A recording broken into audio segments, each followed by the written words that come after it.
räägime täna sellest, millest võib-olla lehed ei kirjuta. Hetkel, kui avalikkuse ette tuleb mõni kõlakas kriminaalasi, on seal peamiselt pildid kas võimalikust kurjategijast või teda süüdistavast isikust. Mida lehed ei kirjuta, on see, et samal ajal on võib-olla mitu kaitset või isegi mitu juristi veel koos kaitsetega näinud ööd ja päevad vaeva juba mingisuguse taktika väljatöötamisel. Minu nimi on Marko Kairjak, ma olen LX büroos kriminaalmenetlustega tegeleva töögrupi juht. Ja mina olen Anna-Lena Neering, sellesama töögrupi jurist. Me räägime teile täna sellest, mis on just kriminaalmenetlustega tegelevate juristide osas oluline, mis tähendab meie jaoks hea töö tegemine ja tulemusliku ülesande püstitamine. Kusjuures olengi tahtnud küsida, et mille pärast sinu arvates peaks seda kaitsetööd tegema?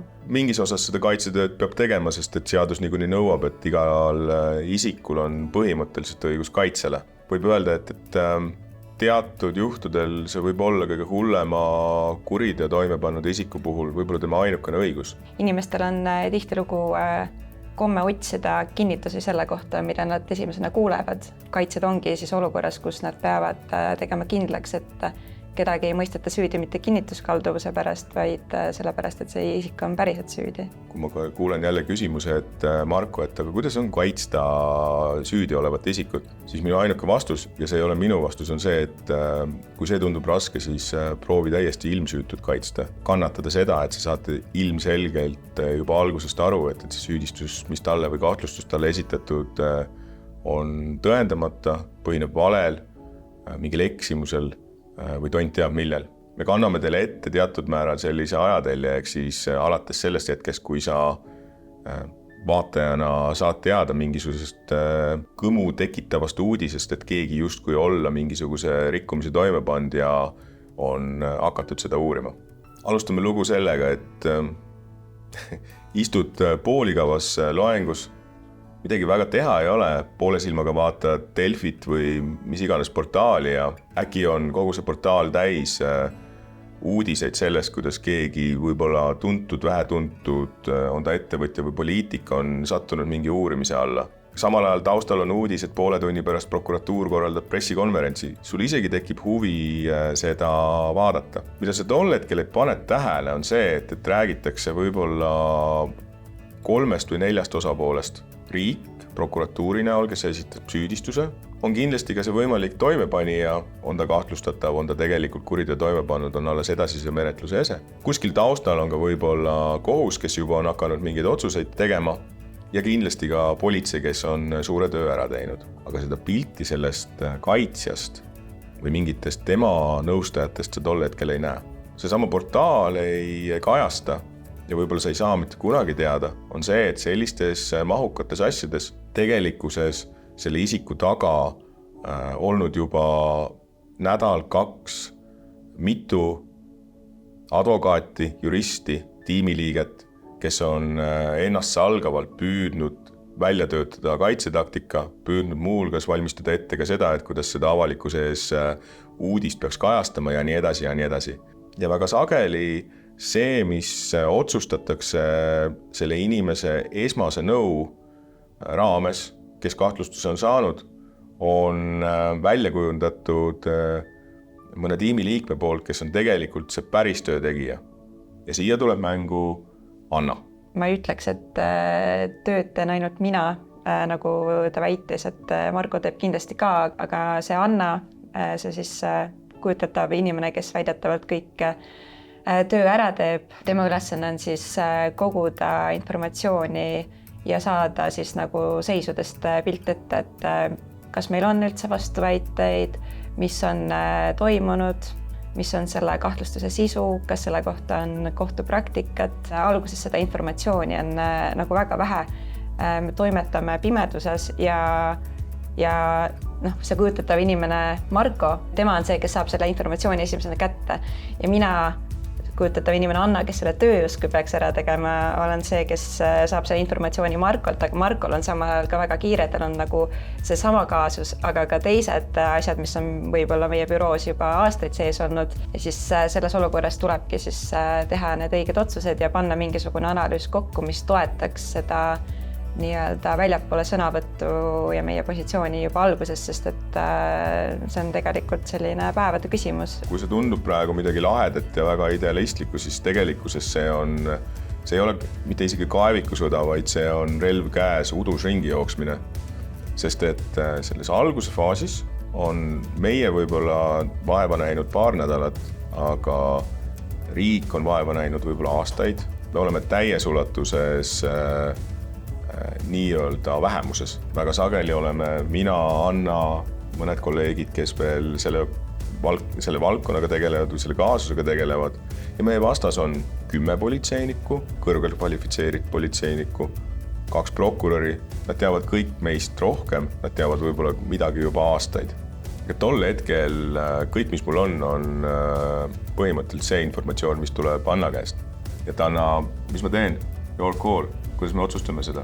Kõige huvitavam võib-olla see juures on ka see, et ega me ei ole ainsad, kes natuke pimeduses kobavad ja mängivad, siis isegi nii võib öelda, sest et ka tegelikult prokuratuur selles olukorras ei ole võib-olla kõige paremini informeeritud, et me oleme selles faasis alles, kus meil on kahtlustus, et neil ei ole piisavat tõendeid kogutud, et esitada süüdistust. Tihtipeale mina olengi see tagaliin, kes tegelikult ei näe seda klienti ja kes ei ole päriselt selles olukorras sees ja mina tegelengi rohkem siis nende asjaoludega, mis võib nagu ka teistpidi mõjuda halvasti, et ma kapseldungi ära. Seetõttu ongi oluline, et isegi kui mina ütlen Markole, mis edasi peaks saama, siis tegelikult võib-olla Marko peaks olema see, kes teeb selle lõpliku otsuse, sest tema on suhelnud päriselt kliendiga, on olnud selles olukorras vahetult sees ja oskab võib-olla asju tajuda teisiti, kui lihtsalt pelkada nagu sõnade või faktide pinnalt, vaid lihtsalt kuidagi kõhutundega tegutseda. Ma mõnes mõttes teadlikult tahaks hoida Annat sellest eemal, sest et see esimene surve tuleb minuni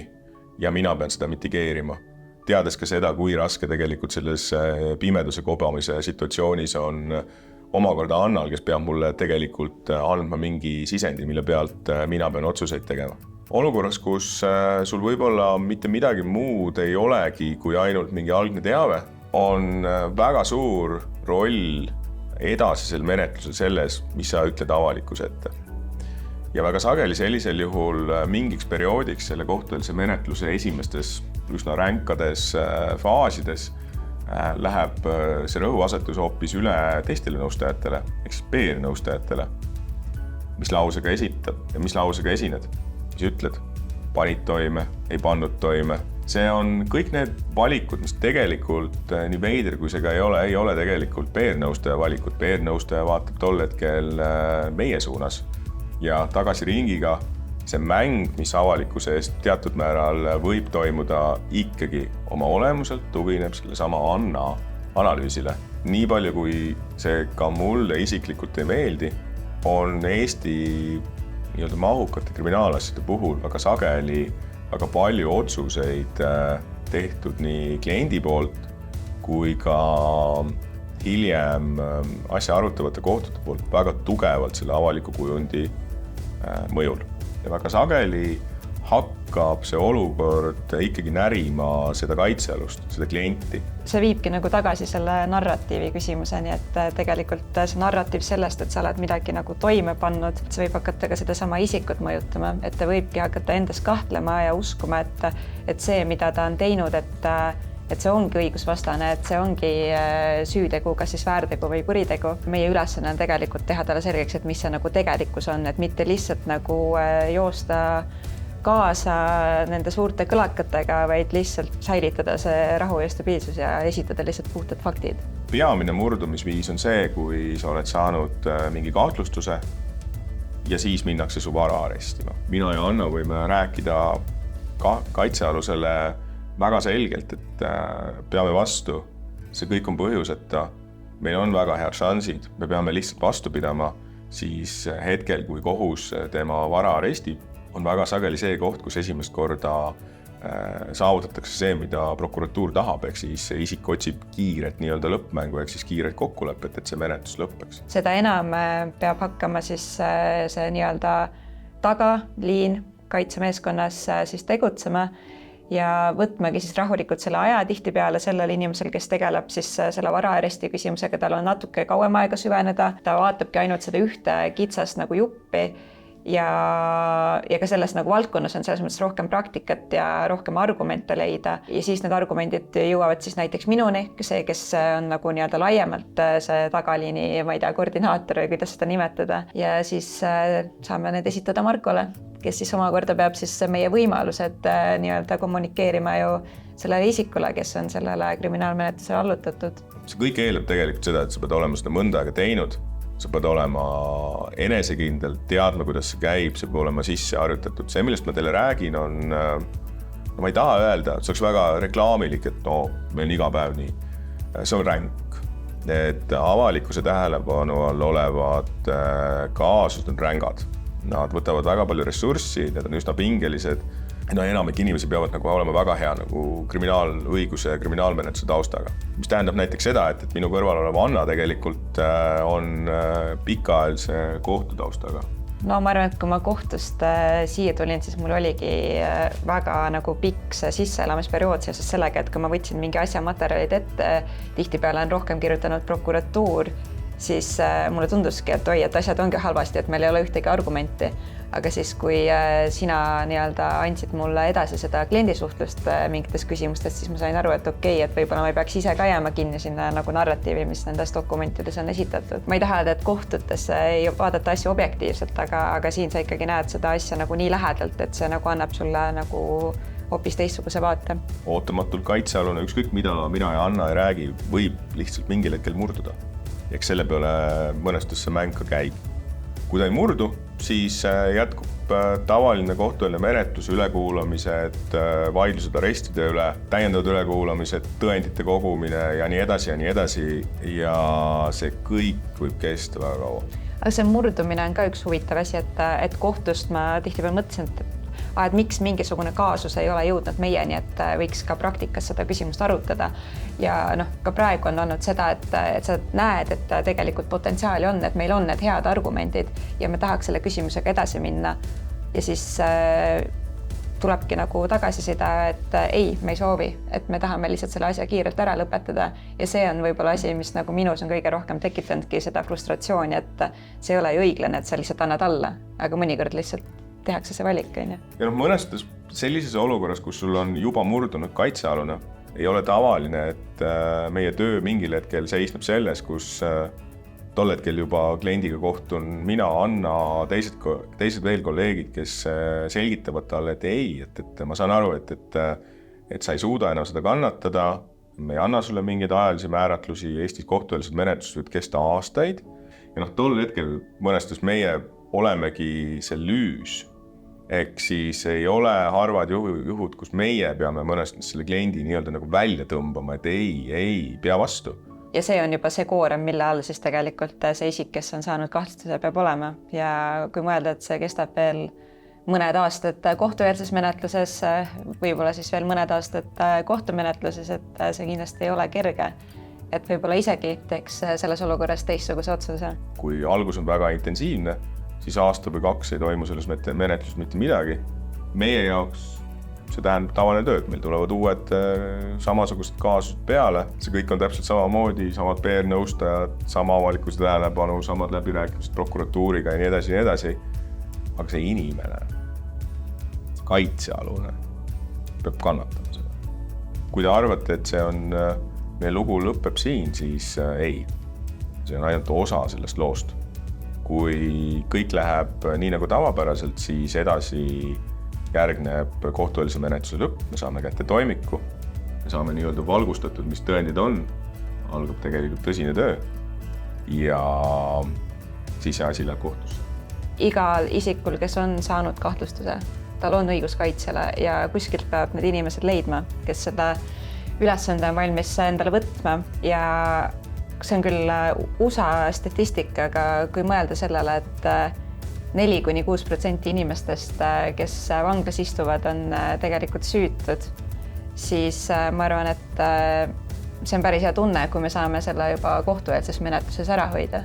Mitu korda päevas sa mõtled, et sa ei taha seda tööd teha? Mina mõtlen 3. Ma mõtlen ka umbes 3.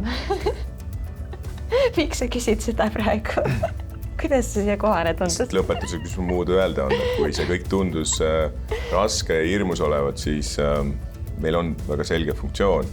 Kui me saame süütu tegelikult nagu priiks, siis tegelikult see töö on raske, see tegelikult on kuradi kihvt.